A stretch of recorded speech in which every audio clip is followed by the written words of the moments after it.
তাহলে তিনটা নিয়ামতের ভিতরে একটা নিয়ামত পেয়েছি, আমরা নিজে মানুষ হয়েছি। কি হয়েছি? মানুষ। ইচ্ছা করলে আমাদেরকে সাগরের একটা বড় মাছ বানিয়ে রাখতে পারতেন, আল্লাহ বানাই নাই। আল্লাহ বলছেন তোকে আমি মানুষ বানিয়েছি, অনেক বড় নিয়ামত দিয়েছি আমি তোকে। কারণ একটা কুকুরের কাছে এত নিয়ামত নাই। কুকুরের খাবারগুলো হলো আবর্জনা খাবার, আর আপনার খাবারের জন্য যত খাবার আল্লাহ সৃষ্টি করেছে, এত নিয়ামতের খাবার আল্লাহ অন্য কোনো মাখলুকাতকে দেয় নাই। সুবহানাল্লাহ বলবেন না? আল্লাহ রাব্বুল আলামিন বললেন, বান্দা দ্বিতীয় নাম্বার নিয়ামত আমি তোদেরকে দিয়েছি।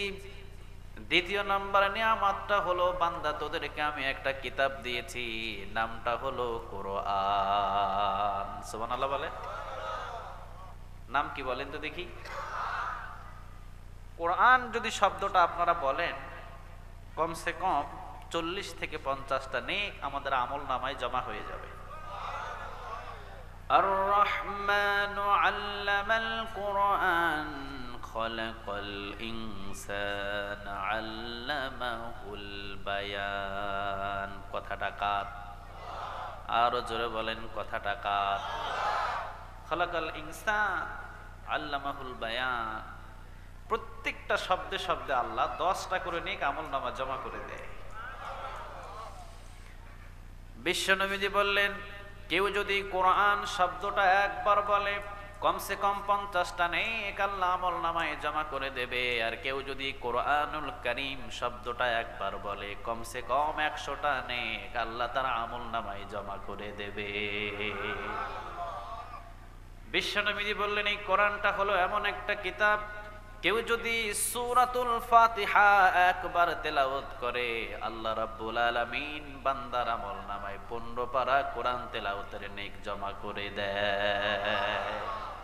সূরাতুল ফাতিহা জানে না এমন কোন মানুষ কি আছে এখানে? 3 থেকে 4টা সূরা আল্লাহ বান্দার পেটের ভিতরে ফ্রি ফ্রি দিয়ে দেয়। সুবহানাল্লাহ বলেন। এটার কোনো উস্তাদ লাগে না, কোনো হুজুর লাগে না, এটা শুধু মসজিদে যাওয়া আসার ভিতরে আল্লাহ ফ্রি দিয়ে দেয়।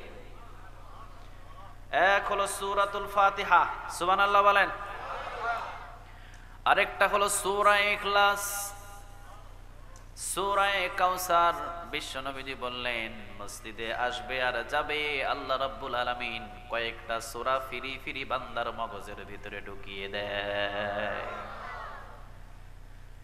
এই জন্য আল্লাহ রাব্বুল আলামিন বললেন, বান্দারে যখন ফ্রি ফ্রি এই সূরাগুলো আমি তোদেরকে দান করি, আমি আল্লাহ রাব্বুল আলামিন এই ফ্রি ফ্রি সূরার ভিতরে বড় মুজিজা রেখে দিয়েছি। একবার পড়বি, তোর আমল নামায় 15 পারা কোরআন তেলাওয়াতের নেক জমা করে দেব। সূরা ইখলাস আপনি কার কাছ থেকে শিখছেন? কোন উস্তাদের নাম বলতে পারবেন? কারো জানা আছে? আমি বলতে পারবো না, কারণ আমি যখন ছোট্টবেলা বাবার হাত ধরে মসজিদে যাইতাম আসতাম, তখনই আমার সূরা ইখলাস মুখস্থ। সুবহানাল্লাহ নাই? কারণ আমি উস্তাদের কাছ থেকে শিখেছি, তবে সূরা ইখলাস নয়, আমি শিখেছি অন্যান্য। কিন্তু সূরা ইখলাস, সূরাতুল ফাতিহা, ছোট্ট একটা বাবু মসজিদে কয়েকদিন যেতে আসতেই তাদের আমল নামা, অর্থাৎ তাদের মগজের ভিতরে, কলিজার ভিতরে সূরাতুল ফাতিহা এই ছোট্ট ছোট্ট সূরাগুলো ঢুকিয়ে দেয়। বিশ্বনবীজি বললেন, সূরা ইখলাস মসজিদে যেতে আর আসতে আল্লাহ রাব্বুল আলামিন সূরা ইখলাস বান্দার মগজের ভিতরে ফ্রি ফ্রি দিয়ে দেয়। কারণ ইমাম সাহেব তেলাওয়াত করে, ওই তেলাওয়াত শুনতে শুনতে কলবের ভিতরে ওই তেলাওয়াতের বাণী সহ কোরআনটারে ঢোকাইয়া দেন কে? এই জন্যই তো আল্লাহ রাব্বুল আলামিন বললেন, তাওরাত হলো কিতাবুল্লাহ, এইটা হলো আল্লাহর কিতাব। জাবুর হলো কিতাবুল্লাহ, এইটা হলো আল্লাহর কিতাব। ইনজিল হলো কিতাবুল্লাহ, এইটা হলো আল্লাহর কিতাব। আর কোরআনটারে কিতাবুল্লাহ এইটা বললেন না, আল্লাহ রাব্বুল আলামিন বললেন কোরআনটা হলো কালামুল্লাহ। এটা কালামুল্লাহ, এটা কিতাব নয়, এটা লিখিত নয়, এইটা হলো কলবের ভিতরে ঢুকাইয়া দিছে কে? সবাই বলেন না, কে? বিশ্বনবীর কলবের ভিতরে কোরআনটারে ঢেলে দিয়েছে কে? আমি আর আপনিও যখন মসজিদের ভিতরে যাই, ইমাম সাহেবের তেলাওয়াত গুলো শুনি, ইমাম সাহেবের তেলাওয়াত শুনতে শুনতে আমাদের কলবের ভিতরেও ছোট্ট ছোট্ট সূরাগুলো দান করে দেন কে? বিশ্বনবী বললেন, ফ্রি ফ্রি যে সূরাগুলো তোমাদেরকে আল্লাহ রাব্বুল আলামিন শেখানোর মতো, প্রত্যেক বান্দাদের শেখানোর মতো ফ্রি ফ্রি কলবের ভিতরে যে সূরাগুলো দান করে, তার ভিতরে একটা সূরাতুল ফাতিহা আর একটা হলো সূরা ইখলাস। কোন বান্দা যদি সূরা ইখলাস একবার তেলাওয়াত করে, হযরত আলী রাদিয়াল্লাহু তাআলা আনহু থেকে বর্ণনা, বিশ্বনবী বললেন 10 পারা কোরআন তেলাওয়াতের নেক আল্লাহর আমলনামায় জমা করে দেয়। চিন্তা করে দেখছেন আপনি?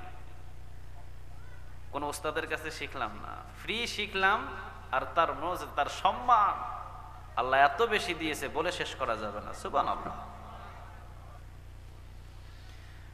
আবার বিশ্বনবী বললেন, এই কোরআনের ভিতরে একটা সূরা আছে সূরা ইয়াসিন। বলেন তো কোন সূরা?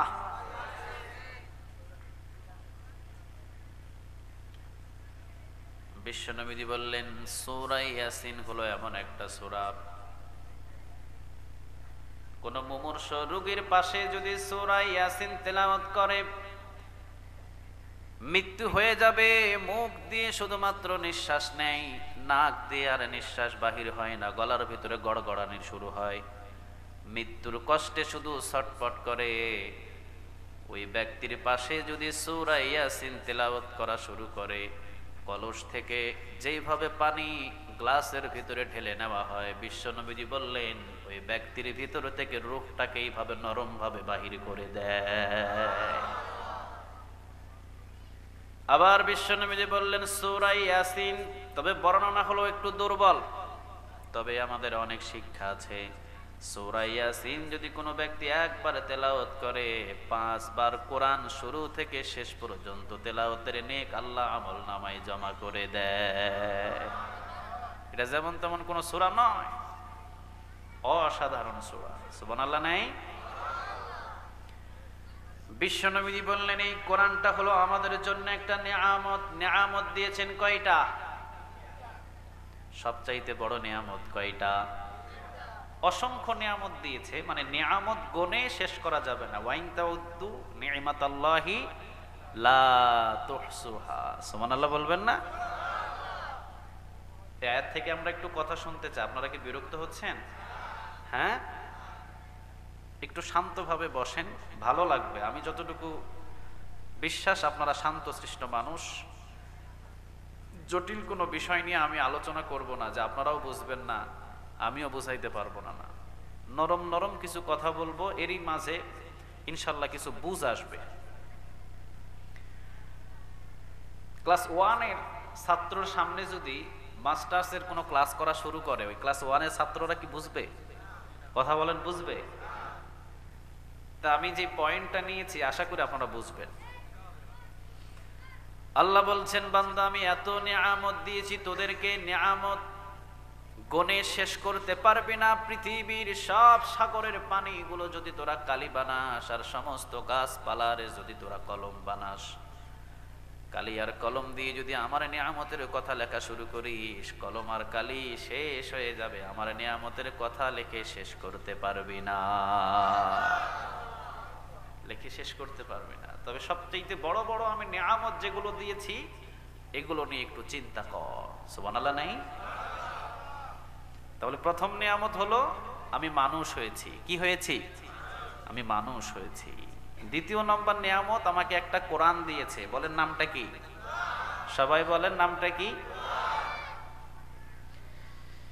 আল্লাহ রাব্বুল আলামিন বললেন, ইন্নাহু লাকুরআনুন কারীম ফি কিতাবিম মাকনুন লা ইয়ামাসসুহু ইল্লাল মুতাহহারুন। বান্দারে, এই কোরআনটা হলো অসম্মানী নয়। এই কোরআনের সম্মান মর্যাদা পৃথিবীর কেউ দেয় না। এই কোরআনের সম্মান মর্যাদা দিয়েছেন কে?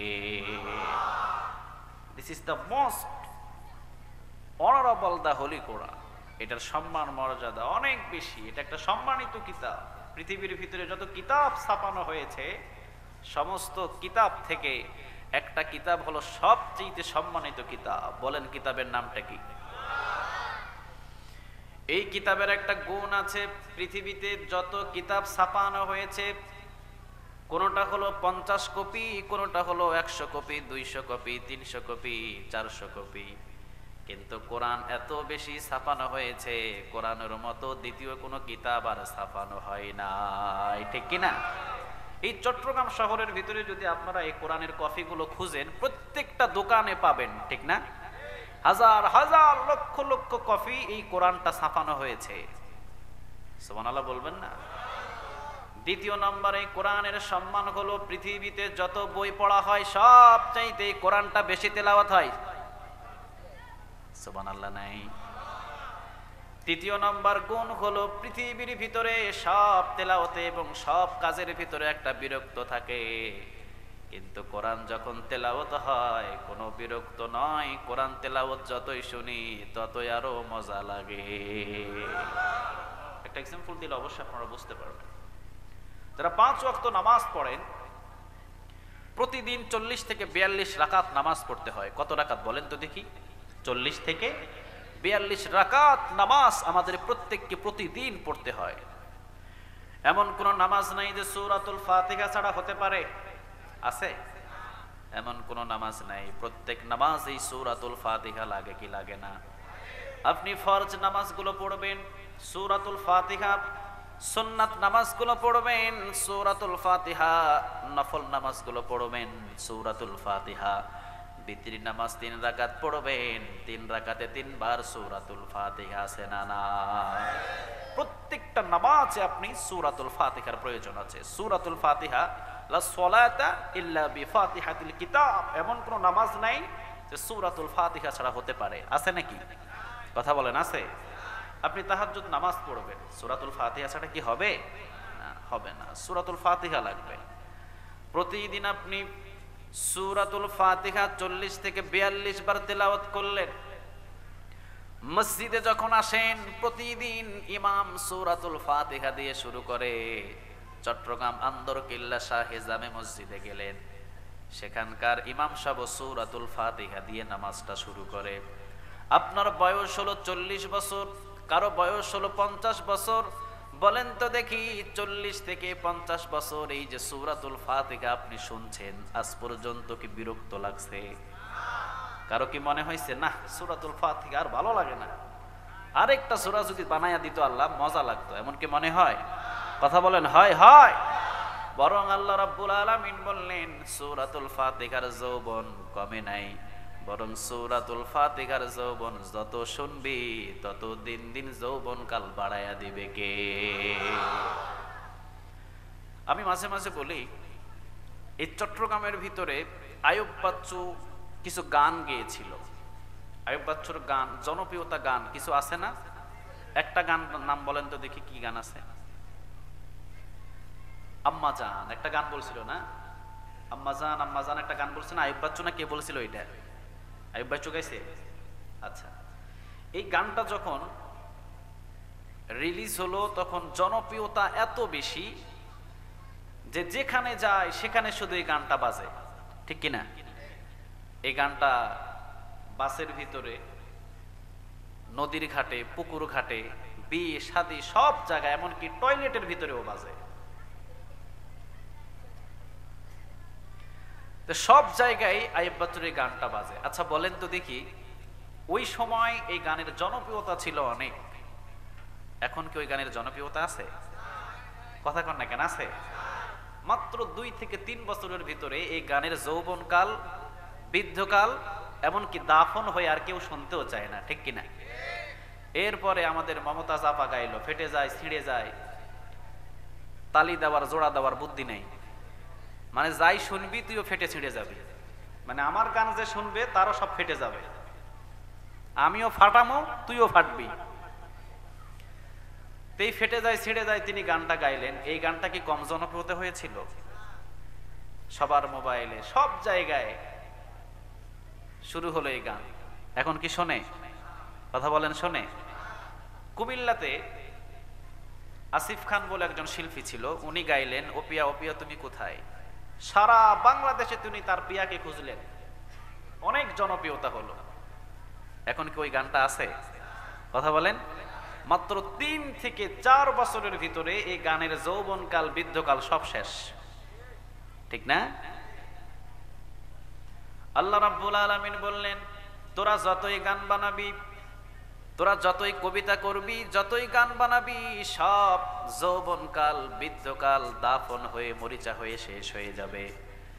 কিন্তু আমার সূরাতুল ফাতিহা এমন একটা সূরা, প্রতিদিন 40-42 বার পড়বি বান্দা, 1400 বছর পার হয়েছে, এখনো যৌবনকাল অটল আছে। কিয়ামত আসতে যদি আরো 14,000 বছরও লাগে, সূরাতুল ফাতিহার যৌবনকাল বাড়াইয়া দিবে কে? এটা সেই কোরআন, এর যৌবনকাল অটল ধরে রাখেন একজন, তিনি কে? বিশ্বনবীজি কোরআনটারে হেফাজতের জন্য অনেক পেরেশান এবং অনেক টেনশন করলেন তিনি। বিশ্বনবীজি যেখানে যায় সেখানেই তেলাওয়াত করেন, যেখানে বসেন সেখানেই তেলাওয়াত করেন, উঠতে তেলাওয়াত করেন, বসতে তেলাওয়াত করেন। সব সময়ের জন্য বিশ্বনবী তেলাওয়াত শুরু করলেন। আল্লাহ রাব্বুল আলামিন বলেন, ও নবী আপনি এত তেলাওয়াত করেন কেন? ও নবী, কোরআনটারে হেফাজতের দায়িত্ব আমি আল্লাহ রাব্বুল আলামিন আপনারে দিনাই, আপনি ভুলবেন না, কারণ এই কোরআনটা আমি আপনার কলবের মাধ্যমে হেফাজত করব। ইন্না নাহনু নাযালনা যিকরা ওয়া ইন্না লাহু লাহাফিজুন। কথাটা কার? আল্লাহ রাব্বুল আলামিন বললেন, বান্দা এই কোরআনটা হেফাজতের দায়িত্ব পৃথিবীর কোনো মানুষরে দিই নাই। ও নবী এত টেনশন এত পেরেশান হয়েন না, কোরআনটারে হেফাজত করব আমি আল্লাহ। I have sent down the Quran and I will take care of it. এটা আমি হেফাজত করব, আপনার এত পেরেশান হতে হবে না, এত টেনশন ফিল করতে হবে আপনাকে। কাফেরেরা চতুর্দিকে আসবে কোরআনের বিরুদ্ধে, চতুর্দিকে আসবে এই কোরআনের বিপক্ষে, চতুর্দিকে আসবে এই কোরআনটাকে শেষ করে দেওয়ার জন্য। চতুর্থ নম্বর এই কোরআনের মর্যাদা, চতুর্থ নম্বর এই কোরআনের সম্মান। পৃথিবীর ভিতরে কোনো কিতাবটাকে আল্লাহ রাব্বুল আলামিন বলেন নাই হেফাজত করব, কিন্তু কোরআনটারে হেফাজতের দায়িত্ব নিয়েছেন একজন, তিনি কে? তাওরাত এটা কি আগের মতো আছে? জবুর এটা কি আগের মতো আছে? কাইটা ছিঁড়া কি করে ফেলছে আল্লাহই জানে। ইনজিল আগের মতো নাই, আল্লাহ যে ইনজিল দিয়েছিলেন সেটা নাই, তারা নিজের মতো করে এখন ইনজিল বানিয়ে নিয়েছে নিজের সুবিধা মতো, ঠিক না? ঈসা আলাইহিস সালাম তিনি যখন আসলেন, ইহুদি তারা ছিলেন, তারা মসজিদে আকসা অর্থাৎ ওই মসজিদটা তত্ত্বাবধান করতেন। কিন্তু এই ইহুদিরাই মুসা আলাইহিস সালামের জামানায় যে কিতাব এবং অন্যান্য কিতাবগুলো যখন ঈসা আলাইহিস সালাম বলেন ওই কিতাবগুলো খুলো, তখন তারা খুলতে চাইতেন না। কেন খুলতে চাইতেন না জানেন? কারণ ওই কিতাবগুলো খুললে তাদের ব্যবসা থাকে না। ওই কিতাবগুলো যদি তারা খুলে, তারা যে ব্যবসা করে এই ব্যবসাগুলো কখনো থাকে না। আজও পর্যন্ত দেখবেন কোরআনটা যখন আপনি খুলবেন, কোরআনটা যখন আপনি পার্লামেন্টে নিয়ে যাবেন, কোরআন যখন আপনি সংসদে নিয়ে যাবেন, তখন দেখবেন এই কোরআনটা বহু মানুষদেরকে ছাঁটাই করে দেয়, তারা আর দাঁড়িয়ে থাকতে পারে না, ঠিক কিনা? তো এই কোরআনটা হলো এমন একটা কিতাব, আল্লাহ বলছেন যে এই কোরআনটা যখন আমি প্রতিষ্ঠিত করব, বহু মানুষের বিপক্ষে এই কোরআনটা কাজ করবে। সুবহানাল্লাহ বলেন। আর যখন এই কোরআন বহু মানুষের বিপক্ষে কাজ করবে, তখন কি কোরআনের বন্ধু হবে নাকি তারা শত্রু হবে? কথা বলেন, কি হবে? শত্রু হবে। এই জন্য আল্লাহ রাব্বুল আলামিন বলেন, ও নবী আপনি পেরেশান করছেন আবু জেহেল, আবু লাহাব, উতবা, শাইবা, মুগীরা, তারা হয়তোবা আপনার কোরআনের সম্পর্কটা নষ্ট করবে, আপনার কোরআনটাকে শেষ করে দেবে। ও নবী পারবে না। ইউরিদুনা লিইউতফিউ নূরাল্লাহি বিআফওয়াহিহিম ওয়াল্লাহু মুতিম্মু নূরিহি ওয়ালাউ কারিহাল কাফিরুন। কথাটা কার? আল্লাহ বলেন, নবী কাফেরেরা চাই এই কোরআনটারে শেষ করে দিতে, আর আমি আল্লাহ রাব্বুল আলামিন চাই এই কোরআনের রাজ দিন দিন জমিনে কায়েম করে দিতে। তারা চায় কোরআনটাকে শেষ করে দিতে। আর আমি আল্লাহ চাই দিন দিন এই কোরআনের রাজ জমিনের ভিতরে কায়েম করে দিতে। সুবহানাল্লাহ বলে। আমিন বলেন, ও নবী আপনি পেরেশান, টেনশন ফিল করেন না। এত টেনশন, এত পেরেশান হওয়ার কোনো প্রয়োজন নাই। হেফাজতের দায়িত্ব আমি আপনারে দিই নাই, এবং কাফেরেরা এর বিপক্ষে কাজ করবে এটাও পারবে না, কারণ হেফাজত করব আমি আল্লাহ। হেফাজত করবেন বলেন তো কে? সবাই বলেন কে? তাহলে পৃথিবীর কোন বই হেফাজতের দায়িত্ব কেউ নিতে পারে না। আমি যদি একটা বই লিখি, আমি কি বলতে পারবো এটা আমি হেফাজত করব? বলতে পারবো আমি? হয়তো আমি মারা গেছি, আমার বই শেষ। এরকম বহু কিতাব চাপা পড়ে আছে, কিন্তু এই কোরআনটা 1400 বছর হলো, আজও পর্যন্ত এই কোরআন আমাদের কাছে আছে। কিয়ামত পর্যন্ত এই কোরআনটা অটলই থাকবে। সুবহানাল্লাহ বলেন। পঞ্চম নম্বর আলাপ, বিশ্বনবী বললেন ইন্নাহু লাকুরআনুন কারীম। এই কোরআনটা হলো সম্মানিত কিতাব। এই কোরআনটাকে যারা টাচ করবে, এই কোরআনটাকে যারা বুকের ভিতরে ধারণ করবে, এই কোরআনের সাথে যাদের সম্পর্ক হবে, তাদের সম্মান, তাদের মর্যাদাটারও বাড়ায়া দিবেন কে? বিশ্বনবীজি জান্নাতের ভিতরে 3টা বর্ণনা করলেন। জোরে বলেন কয়টা? প্রথম নাম্বার বর্ণনা করলেন হযরত আবু বকর সিদ্দিক রাদিয়াল্লাহু তাআলা আনহুরে নিয়া। সুবহানাল্লাহ বলবেন না? এটা কি সাধারণ সাহাবী না অসাধারণ? সাধারণ না অসাধারণ? অসাধারণ সাহাবী। বিশ্বনবীজি হযরত ওমর রাদিয়াল্লাহু তাআলা আনহুকে সাপোর্ট দিলেন আয়েশার সামনে। আয়েশা রাদিয়াল্লাহু তাআলা আনহা ছিলেন বিশ্বনবীজির সাল্লাল্লাহু আলাইহি ওয়াসাল্লাম, আয়েশা রাদিয়াল্লাহু তাআলা আনহার ছিলেন স্বামী। বিশ্বনবীজি বললেন, আয়েশা রে, তোমার বাবা এবং আমার আরেকজন সাহাবী আছে। তোমার বাবা হলো নরম মানের সাহাবী, আরহামু উম্মতি বি উম্মতি আবু বকর ওয়া আশাদ্দুহুম ফি আমরিল্লাহি উমর। দুইজন সাহাবীর জন্য সার্টিফিকেট দিলেন মুহাম্মদ সাল্লাল্লাহু। হযরত আয়েশা রাদিয়াল্লাহু তাআলা আনহা তিনি বললেন, কারে বেশি ভালোবাসেন? বিশ্বনবীজি বললেন, দুইজনকেই বেশি ভালোবাসি। সুবহানাল্লাহ বলবেন না? একজন হলেন নরম, আরেকজন হলেন গরম। একজন শুধু নরম, আরেকজন কি? নরম আর গরম সমন্বয়ে ইসলাম প্রতিষ্ঠিত হয়েছে। সুবহানাল্লাহ। শুধু নরম থাকলে হবে? কথা বলেন, হবে? হবে। যতদিন নরম থাকবেন ততদিন বাতিলগুলো আপনার ইসলামকে নিয়ে খেলাধুলা করবে। চিল্লা বলো ঠিক কিনা? আর ওমর রাদিয়াল্লাহু তাআলা আনহুর মতো যদি একবার গর্জন দিতে পারেন, তাহলে রক্ত চক্ষু দিয়ে বাতিল কখনো মুসলমানদের দিকে তাকানোর সাহস পাবে না। এই জন্য নরম আর গরম। আয়েশা রাদিয়াল্লাহু তাআলা আনহা বলেন, চলেন নবী ঘরের বাহিরে যাই। বিশ্বনবী সহ ঘরের বাহিরে গেলেন। হযরত আয়েশা রাদিয়াল্লাহু তাআলা আনহা বিশ্বনবীজিরে বললেন, ও নবী আমি আকাশের তারকাগুলো গণনা করব। বিশ্বনবীজি বললেন, আয়েশা আকাশের তারকা গণনা করা সম্ভব নয়, কারণ অসংখ্য তারকা বানিয়ে রেখেছেন একজন। বলেন তিনি কে? আয়েশা, এটা তো আল্লাহ অসংখ্য তারকা বানিয়ে রাখছে, তুমি গুনতে পারবে না। আয়েশা রাদিয়াল্লাহু তাআলা আনহা বললেন, পারুম, দেখি, চেষ্টা করে দেখি। শুরু করলেন 1 2 3 11 15 18 19 20। সিরিয়াল আছে? কথা কন না কেন? আছে? বিশ্বনবীজি মুস্কি হাসি দিয়ে বললেন, আয়েশা, তোমার আকাশের তারকার চাইতে আমার ওমরের আমল আরো বেশি। ওমরের আমল আরো বেশি। হযরত আয়েশা রাদিয়াল্লাহু তাআলা আনহা একটু নারাজ হলেন, কারণ ওই যে বাবার কথা তো বলে নাই। বাবার দিকে মেয়েদের সব সময় টান থাকে কি থাকে না? কথা বলেন, থাকে? থাকে। বিশ্বনবী বুঝতে পারলেন। বুঝেই বিশ্বনবী বললেন, আয়েশা মনটা খারাপ করো না, তোমার বাবা হযরত আবু বকর সিদ্দিক রাদিয়াল্লাহু তাআলা আনহু সম্পর্কে আমি কিছুই বলি নাই। তবে আবু বকরের সম্পর্কে তো কিছুই বলা লাগে না, কারণ আবু বকর সম্পর্কে বলেন একজন, তিনি কে? আর আবু বকর সম্পর্কে আমি বিশ্বনবীজি কেন বলবো? ওটা সম্পর্কে কে বলে? সবাই বলেন, কে বলে? আবু বকররে কেউ দুঃখ দিলে আল্লাহ সহ্য করে না। সুবহানাল্লাহ বলবেন না? পুরুষদের ভিতরে সর্বপ্রথম এই আবু বকর সিদ্দিক রাদিয়াল্লাহু তাআলা আনহু সর্বপ্রথম তিনি কালেমা পড়লেন। এই জন্য আবু বকরকে যদি কেউ কিছু বলে সহ্য করে না কে?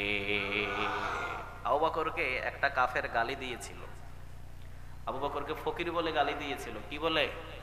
সবাই বলেন কি বলে? ফকির বলে আবু বকরকে গালি দিলেন।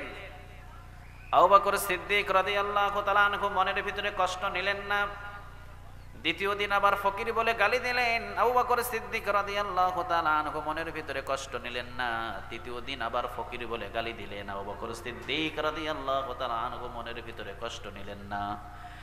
চতুর্থ দিন বললেন আবু বকর নিজেও ফকির, আবু বকরের আল্লাহও ফকির। কয়েকজন নাউজুবিল্লাহ বললেন। ইমানের প্রশ্ন হলো আপনাদের, নাউজুবিল্লাহ জোরে বলেন। আমার আল্লাহ কি ফকির? আরো জোরে বলেন ফকির। পৃথিবীর সমস্ত মানুষ এক জায়গার ভিতরে বসে যদি আল্লাহ রাব্বুল আলামিনের কাছে প্রত্যেকটা মানুষের চাহিদা অনুযায়ী আবদার করে, বাংলাদেশের 18 কোটি মানুষ যদি আমাদের প্রধানমন্ত্রী শেখ হাসিনার কাছে এক বৈঠকে যদি বলে আমি খাসির গোশত খাবো, আরেকজন বলবো আমি হরিণের গোশত খাবো, আরেকজন বলবো আমি ইংল্যান্ডে যাব, আরেকজন বলবো আমি অমুক খাবো তমুক খাবো, আমাদের প্রধানমন্ত্রী কি সবার চাহিদা পূরণ করতে পারবে?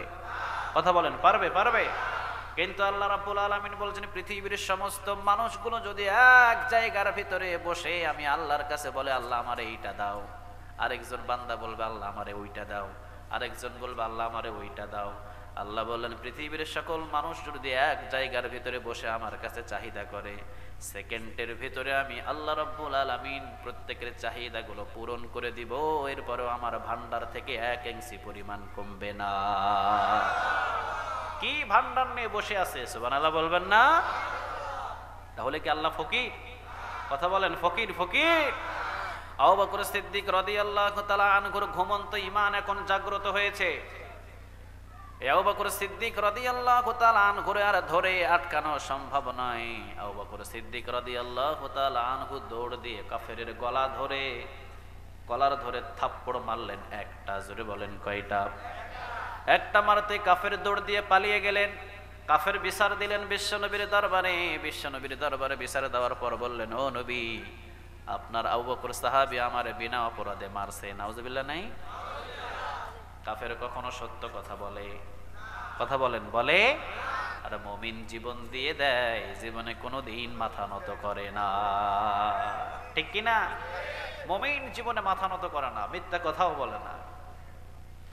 কাফের কখনো সত্য কথা বলে না। কাফের গিয়ে বললেন, ও নবী, আপনার আবু বকর এই সাহাবী আমারে বিনা অপরাধে থাপ্পড় মারছে। বিশ্বনবীজি বললেন, তোমার নাম বলতে ভুল হয়েছে, ওইটা আবু বকর না, ওইটা হলো ওমর। কথা না বলে আমরা, হ্যাঁ, একটু কথা কম বলি। বিশ্বনবী সাল্লাল্লাহু আলাইহি ওয়াসাল্লাম বলেন, তোমার নাম বলতে ভুল হয়েছে, ওইটা আবু বকর না, ওইটার নাম কি? কাফের কয়, আরে না, ওইটা আবু বকর। বিশ্বনবীজি বললেন, না, নাম বলতে ভুল হয়েছে, ওইটা ওমর। সুবহানাল্লাহ নাই? কারণ ওমর হলেন নরম সাহাবী, আর আবু বকর হলেন একটু গরম। নাকি? ওমরই হলেন গরম আর আবু বকর হলেন নরম। কিন্তু আজকে যখন আল্লাহরে ফকির বলে গালি দিয়েছে, আবু বকর এখন গরম না নরম? কারণ আবু বকর জীবনের চাইতে ভালোবাসেন কারে? আজকে আবু বকর ফকির হয়েছে কার জন্যে? সবাই বলেন, কার জন্যে? আল্লাহর জন্য ফকির হয়েছে। কারণ আবু বকরের অনেক বড় বড় দোকান ছিল, সব দোকানগুলো আল্লাহর রাস্তায় দান করে দিয়েছে। বিশ্বনবীজি সর্বশেষ একটা যুদ্ধের ময়দানের জন্য দান চাইলেন, চাদর মুবারক বিছিয়ে দিলেন। আবু বকর সিদ্দিক রাদিয়াল্লাহু তাআলা আনহু আসে না, সবাই দান করলেন, আবু বকর নাই। বিশ্বনবীজি বলেন, আমার সাহাবী আবু বকর কই? গাছের আড়াল থেকে এসে বিশ্বনবীর সামনে চোখের পানি ফেললেন। বিশ্বনবীজি বলেন, আবু বকর তুমি কি আনছো, দাও না কেন? দিয়ে দিলেন। জিবরিল আলাইহিস সালাম হাজির হয়ে গেলেন। সুবহানাল্লাহ বলেন। জিবরিল বললেন, ও নবী, আজকের দানের হিসাব আপনারে করতে হবে। সুবহানাল্লাহ নাই? এই পর্যন্ত কোনদিন আপনি দানের হিসাব আজ পর্যন্ত করেন নাই, কিন্তু আজকের দানের হিসাব আপনার করতে হবে। বিশ্বনবীজি বলেন, কিভাবে দানের হিসাব করব? জিবরিল আলাইহিস সালাম বললেন, আল্লাহ রাব্বুল আলামিন বললেন, আজকে বেশি যে দিয়েছে ওইটার অঙ্ক হবে না, যে কম দিয়েছে ওইটার অঙ্ক হবে। কম দিলেন হযরত আবু বকর সিদ্দিক রাদিয়াল্লাহু তাআলা আনহু। বিশ্বনবীজি বললেন, জিবরিল আলাইহিস সালাম আমারে বললেন, আজকে যে বেশি দান করেছে তার দানের চাইতে আজকে যে কম দান করেছে তার মর্যাদা আমার আল্লাহ বেশি দিয়েছে। সবার প্রশ্ন হলো, কেন গো নবী এত কিছু দান করলাম, আমাদের দানটা কি কবুল হলো না? বিশ্ব নবীজি বললেন, হ্যাঁ কবুল হয়েছে, তবে দানের মর্যাদা দানের মতো হবে। তুমি কত দিয়েছো, রেখে এসেছো কত? কেউ বললেন 3 ভাগ রেখে এসেছি, 1 ভাগ নিয়ে এসেছি। কেউ বলেন 1 ভাগ রেখে এসেছি, 2 ভাগ নিয়ে এসেছি।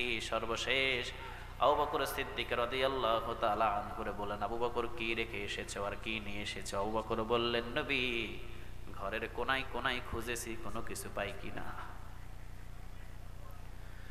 প্রত্যেকটা ঘরের কোনায় কোনায় খুঁজেছি, প্রত্যেকটা দরজার ছোট ছোট খোসার খোসায় খুঁজেছি, কোনো কিছু পাওয়া যায় কিনা। যেইটা পেয়েছি ওইটাই ব্যাগের ভিতরে ঢুকাইছি। ও নবী দেখেন, আমার ব্যাগের ভিতরে যা আছে তাই। আমি ঘর থেকে বাহির হওয়ার সময় আমার বিবি স্বর্ণমুখী একটা সুই দিয়ে সেলাইয়ের কাজ করেছিল। আমি বিবিরে বললাম, বিবি স্বর্ণমুখী সুইটাও দিয়ে দে, আজকে ইসলামের জন্য তোর এই স্বর্ণমুখী সুইটাও দান করে দিব। যদি কোনোদিন পারি বিবি, তোরে আমি আবার একটা স্বর্ণমুখী সুই কিনে দেব, তবে এখন ইসলামের যে পরিস্থিতি, এই স্বর্ণমুখী সুইটাও দান করে দিব। বিপদের সময় ছিলেন আবু বকর, আর সুখের সময় আল্লাহর কি আবু বকরকে ভুলে যেতে পারে? কথা বলেন, পারে? পারে? এই কাফেরের বাচ্চা বললেন, ও নবী আপনার আবু বকর এই সাহাবীটা আমারে থাপ্পড় মারছে। দৌড় দিয়ে বিশ্বনবী বললেন, ঠিক আছে, যদি আবু বকর মারে তাড়াতাড়ি আবু বকরকে ধরে নিয়ে আসো।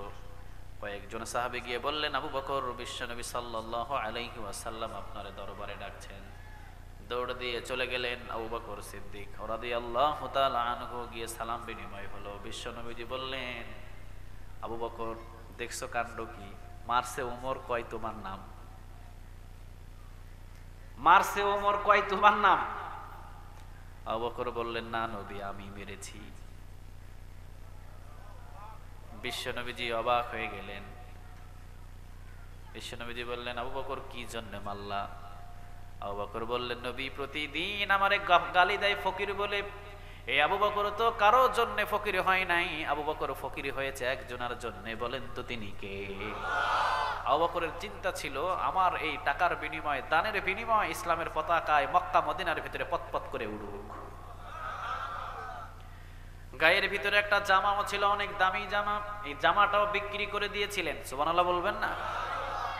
বিক্রি করে সালার চটের একটা জামা তিনি বানালেন। সালের চট দিয়ে নিজের মাপ দিয়ে একটা জামা বানালেন। খেজুর পাতা এবং খেজুরের কাঁটা দিয়ে সালার চটটা সিলাইয়া সিলাইয়া একটা জামা বানালেন। আর বাকি যত টাকা ছিল জামার, টাকাগুলো এতিম আর মিসকিনের ভিতরে বিলিয়ে দিলে। ওই দানটা ছিল সর্বশেষ দান। আল্লাহ বললেন, আবু বকর তুই তো আমার জন্য সবই দিয়ে দিলি, রাখলি কি? যা, একটা রেকর্ড দিয়ে দিলাম। এই রেকর্ডটা আমার নবীর সামনে প্রকাশ হবে, কিয়ামত পর্যন্ত সমস্ত উম্মতগুলো এই দানের ব্যাপারে জানতে পারবে। সুবহানাল্লাহ। জিবরিল আলাইহিস সালাম রে ডাক দিলেন। জিবরিল আলাইহিস সালাম রে ডাক দেওয়ার পর আল্লাহ রাব্বুল আলামিন বললেন, জিবরিল তুইও আজকে চটের জামা পরবি। সুবহানাল্লাহ নাই? জিবরিল আলাইহিস সালামও চটের জামা পরলেন, বিশ্বনবীর সামনে আসলেন। বিশ্বনবীজি বললেন, জিবরিল চটের জামা আজকে পরিধান করে আমার সামনে কেন? জিবরিল আলাইহিস সালাম বললেন, ও নবীর রেকর্ড হচ্ছে রেকর্ড। সুবহানাল্লাহ বলবেন না? কারণ আপনার সামনে যত কথা হয় হাদিস আর কোরআনের ভিতরে বর্ণনা হয়ে যাবে। সুবহানাল্লাহ বলেন। আবু বকরের দানের কথার রেকর্ড হচ্ছে আজকে। আজকে কি কাণ্ড করেছে আবু বকর জানেন নাকি? এই আবু বকরের গায়ের জামাটা বিক্রি করে ইসলামের জন্য ফকির আর মিসকিনদের ভিতরে বিলিয়ে দিয়েছে। আর আবু বকর কম দামি একটা শটের জামা গায়ে পরিধান করেছে। এই জন্য আল্লাহ আদেশ দিয়েছে, আমি জিবরিল যেন সালার শটের জামা পরিধান করি। ও নবী শুধু আমি নয়, আসমান এবং জমিনের ভিতরে যত ফেরেশতা আছে সমস্ত ফেরেশতায় আজকে আবু বকরের জন্য সালার শটের জামা পরেছে। এরে ভাই মোবাইলটা সাইলেন্ট করেন না। আরে একটা বাটন টিপ দিলেও তো বন্ধ হয়ে যায়। লাগাই রাখছে ইংলিশ গান।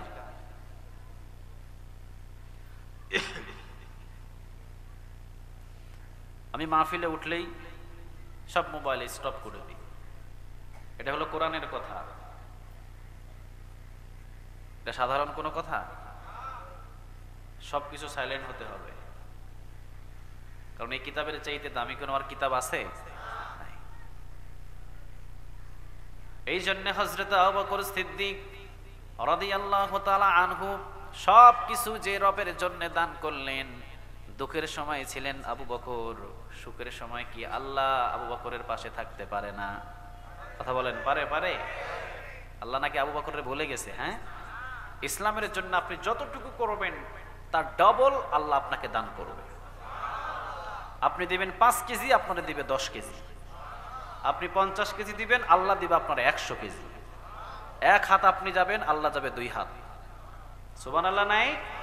আপনি 10 হাত আগাবেন, আল্লাহ বলেন আমি 20 হাত আগাবো তোর দিকে। এই জন্য হযরত আবু বকর সিদ্দিক রাদিয়াল্লাহু তাআলা আনহুর এই দিকে কাফের বলল, নবী আমারে মারছে। আবু বকর সিদ্দিক রাদিয়াল্লাহু তাআলা আনহু বললেন, নবী আমি মেরেছি।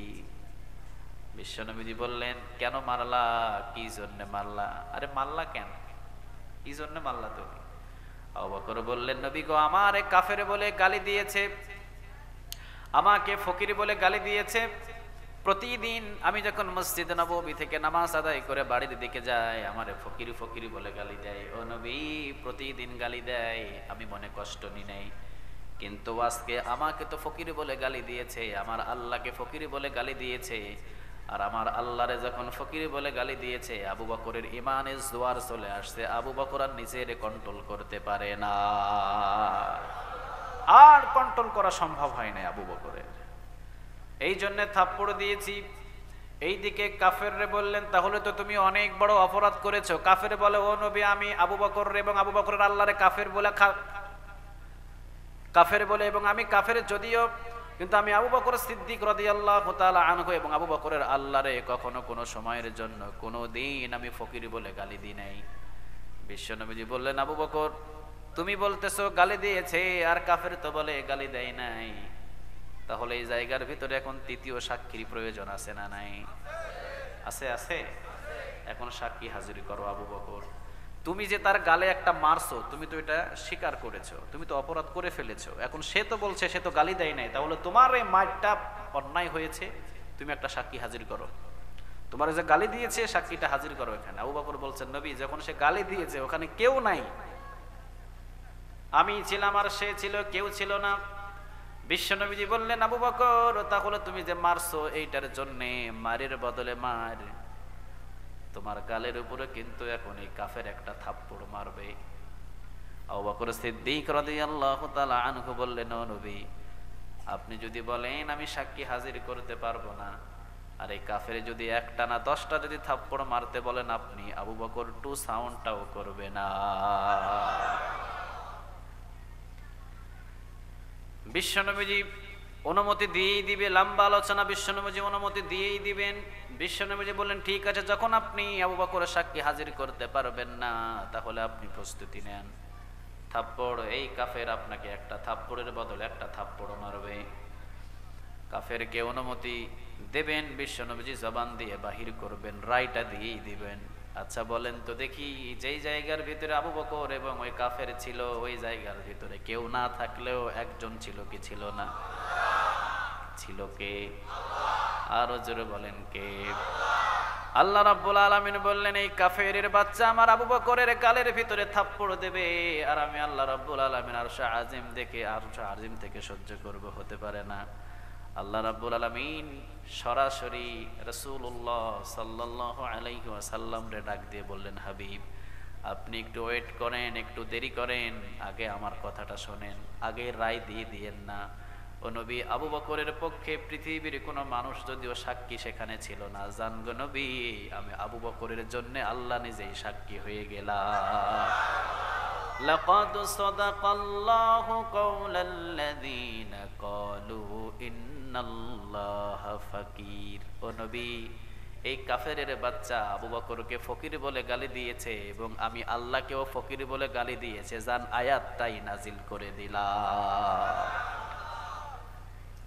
আবু বকরের সম্মান বাড়াইছে না কমাইছে? বিশ্বনবীজি বললেন, ওমরের আমল অনেক বেশি। হযরত আয়েশা রাদিয়াল্লাহু তাআলা আনহা মনটা বড় নারাজ, বেজার হলেন। মনে আছে আপনাদের? মনে আছে? হযরত আয়েশা রাদিয়াল্লাহু তাআলা আনহা তো বাবার দিকে একটু টানবেন, আমার বাবার কথা তো বললো না। বিশ্বনবী সাল্লাল্লাহু আলাইহি ওয়াসাল্লাম বললেন, ও আয়েশা, তোমার বাবার কথা তো আমার বলা লাগে না, তোমার বাবার কথা বলেন কে? আরো জোরে বলেন। ও আয়েশা, তোমার বাবার কথা আমারে বলা লাগে না। ও আয়েশা, তোমার বাবার কথা একজনা বলেন তিনি কে? আয়েশা রে, আমি যখন হিজরত করেছিলাম, যেই দিন আমি হিজরত করলাম, তোমার বাবাকে আমি কপাটের ভিতরে একটা টোকা দিয়েছিলাম। টোকাটা কপাটে পড়ে নাই, টোকাটা পড়েছিল তোমার বাবার পিঠে। সুবহানাল্লাহ। টোকাটা মারছিলাম কপাটে, দরজায়, কিন্তু টোকাটা গিয়ে দরজায় লাগে নাই, টোকাটা লাগছিল গিয়ে আবু বকরের পিঠের উপরে। সাথে সাথে দরজা খুলেছে, এই যে মহাব্বত, চলে গেলাম, দুইজনে গুহার ভিতরে ঢুকলাম। কিন্তু গুহার ভিতরে ঢোকার পর আমি বিশ্বনবী বড় ক্লান্ত হয়ে গেলাম। বাহির হয়েছিলাম তো দুইজন একসাথে, জোরে বলেন কয়জন? বিশ্বনবীজি ক্লান্ত হলেন, আবু বকর সিদ্দিক রাদিয়াল্লাহু তাআলা আনহু ডেলান দিয়ে বসলেন। বিশ্বনবী বললেন, আবু বকর, তোমার হাঁটুর উপরে কি আমি মাথাটা রাখতে পারি?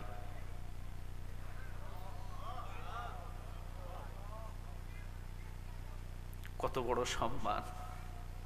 আল্লাহর পরে যার সম্মানের স্থান, তার মাথা রাখছে আবু বকরের উরুর উপরে। সুবহানাল্লাহ। বাংলার জমিনের ভিতরে এমনও রাসূলের আশিক আছে, মদিনার মাটিটা যদি পায় বুকের ভিতরে মাখা শুরু করে।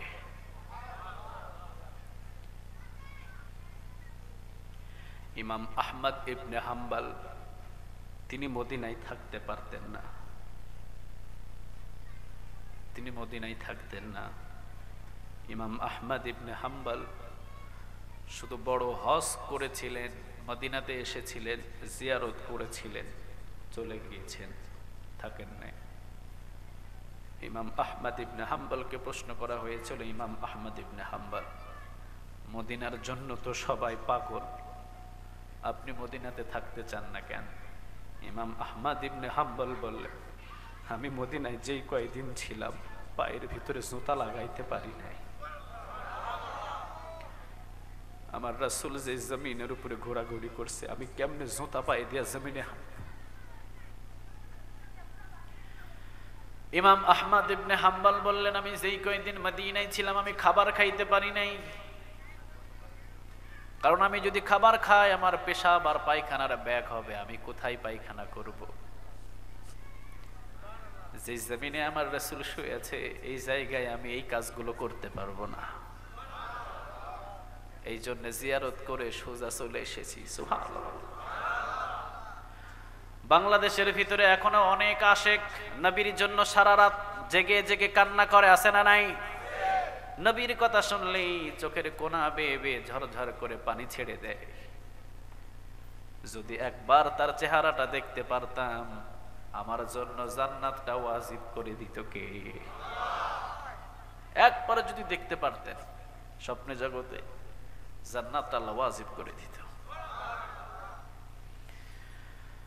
বিশ্বনবীজি বললেন, আবু বকর, তোমার এই হাঁটুর উপরে কি আমি মাথাটা রাখতে পারবো? আবু বকর সিদ্দিক রাদিয়াল্লাহু তাআলা আনহু বললেন, ও নবী, এই হাঁটুর উপরে আপনি মাথা রাখবেন, এটা তো আবু বকরের জন্য একটা সৌভাগ্যের ব্যাপার। এই হাঁটুর উপরে যে আপনি মাথা রাখবেন, ও নবী, এই মাথা তো যেমন তেমন কোনো মাথা নয়, কারণ এই মাথার ভিতরে 20 জন নবী এবং 20 জন রাসূলের সমস্ত হিকমত এই মাথার ভিতরে ঢুকিয়ে দিয়েছেন কে? আপনি তাফসীর খুলেন, বুঝতে পারবেন। আল্লাহ রাসূল সাল্লাল্লাহু আলাইহি ওয়াসাল্লাম যেই দিন জন্ম নিলেন, আধা ঘন্টা থেকে 1 ঘন্টার মতো আল্লাহ রাসূল সাল্লাল্লাহু আলাইহি ওয়াসাল্লাম ছিলেন না। উম্মে আইমান ইবনে হিশামের বর্ণনায় বলেন, 1 ঘন্টা আল্লাহ রাসূল গায়েব ছিলেন, মানে আল্লাহ রাসূল ওখানে ছিলেন না, আমরা খুঁজে পাই নাই।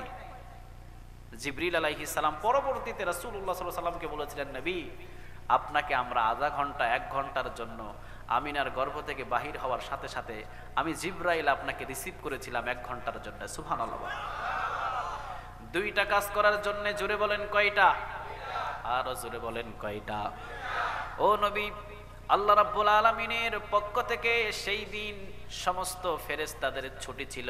ফেরেশতারা ছুটি কাটাইছিলেন মাত্র 2 দিন। জুড়ে বলেন কয় দিন? ও নবী, ফেরেশতারা ছুটি কাটিয়েছিল 2 দিন। একদিন হলো যেই দিন আপনি পা রেখেছিলেন মক্কায়, মানে দুনিয়াতে এসেছিলেন, সব ফেরেশতাদেরকে আল্লাহ ছুটি দিয়ে দিয়েছে। কেন ছুটি দিয়েছে জানেন? কারণ পয়গম্বর পা রেখেছে, সরাসরি পয়গম্বর একবার দেখে যায়। দ্বিতীয় দিন আবার ছুটি পেয়েছিলেন, সেই দিন হলো যেই রাতে মেয়েরাজে বিশ্বনবীকে নিয়েছিলেন। সব ফেরেশতারা বলেছিলেন, আল্লাহ আপনার বন্ধু আসছে, আমাদেরকে একটু ছুটি দেন, দূর থেকে পলক দেব, দূর থেকে একটু নজর করে আপনার বন্ধুরে একটু দেখব।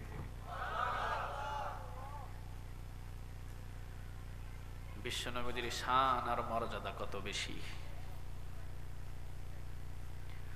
জিবরিল আলাইহিস সালাম বললেন, প্রথম নাম্বার কাজ আমি করলাম, প্রথম নাম্বার কাজ আমি করলাম গো নবী। যেই কাজ আপনি যখন দুনিয়াতে পা রাখলেন, আধা ঘন্টা থেকে 1 ঘন্টার জন্য আপনাকে উধাও করে দিলাম আমি জিবরিল আলাইহিস সালাম আপনারে রিসিভ করে দিলাম। আপনার মা আমিনাও আপনারে খুঁজে পাই নাই, উম্মে আইমান ছিলেন দাসী, তিনিও পাই নাই। উম্মে আইমান বর্ণনা করেন, ইবনে হিশামের বর্ণনা, জিবরিল আলাইহিস সালাম পরবর্তীতে বিশ্বনবীকে বললেন, ইয়া রাসূলুল্লাহ সাল্লাল্লাহু আলাইহি ওয়াসাল্লাম, আপনারে আমি রিসিভ করেছিলাম 2টা জিনিসের কারণে। জোরে বলেন কয়টা? একটা হলো আপনি যখন পা রেখেছেন, আখিরি জামানার পয়গম্বর পা রেখেছে, শুধুমাত্র মক্কাবাসী জানবে এটা হতে পারে না। এই জন্য আপনি যখনই পা রেখেছেন, আল্লাহ বলেছে, যা জিবরিল, আমার বন্ধু এখন পা রেখেছে, পৃথিবীর এই প্রান্ত থেকে ওই প্রান্ত আমার বন্ধুর একটা ঘোড়া দিয়ে নিয়ে আই, সবাই রে জানিয়ে দে আখিরি জামানার পয়গম্বর জমিনে পা রেখেছে।